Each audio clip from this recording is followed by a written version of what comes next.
menyerang kota Ai, Israel terpukul kalah. Israel lari, bangsa Israel lari karena Tuhan tidak ada di pihak mereka saat itu. Kenapa? Karena dosa dari Akan bin Karmi.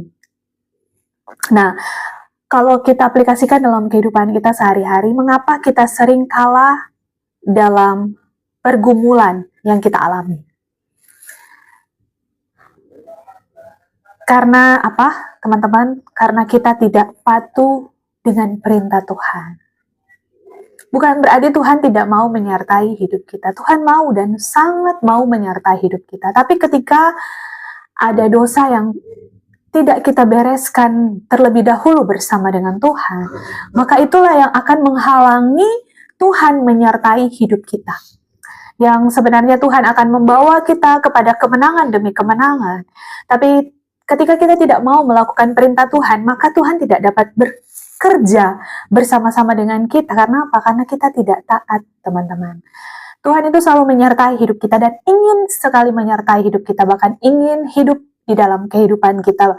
Tuhan mau kita hidup di dalam Tuhan dan Tuhan hidup di dalam kita. Tapi dari kitanya yang terkadang tidak mau hidup taat di dalam kebenaran firman. Karena ketidaktaatan dari Akan bin Karmi ini, oleh karena itu Tuhan tidak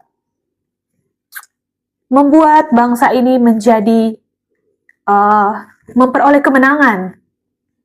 Nah, oleh karena itu menjadi pelajaran bagi kita, jika kita mau menang di dalam pergumulan kita, kita harus melakukan apa perintah Tuhan.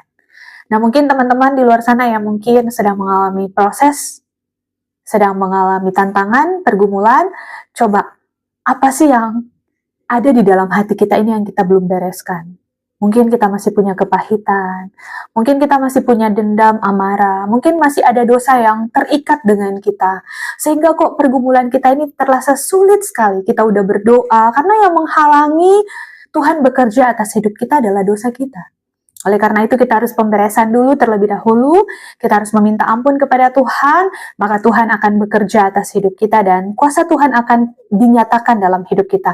Asalkan kita mau hidup di dalam takut akan Tuhan, kita taat akan perintah Tuhan, akan firman Tuhan. Ketika di dalam hati berkata ampuni, ya kita harus bertindak untuk melakukan pengampunan. Sekalipun itu sulit, kita harus memberi pengampunan. Supaya apa teman-teman? Supaya Tuhan bekerja atas kehidupan kita dan kita akan mengalami kemenangan demi kemenangan. Dan kiranya firman ini dapat memberkati kita semua. Shalom dan God bless you.